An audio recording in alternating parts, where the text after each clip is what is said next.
Så fører den næste rytter på banen, Susanne Aborg og Dollar Girl. Start nummer 38, Rikke Mortensen og Balser Lunds største royalty, bedes også klar på banen.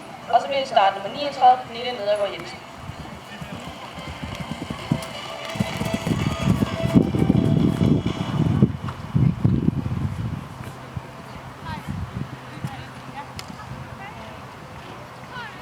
Camilla Moberg, altså Spinekær, sluttede anden fase med 4 fejl, tiden 40,96.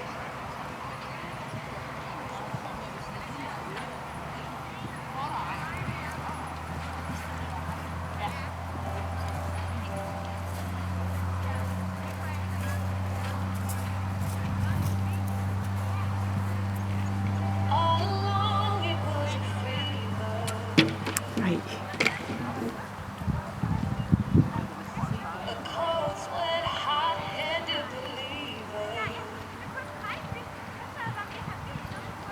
Boop, boop.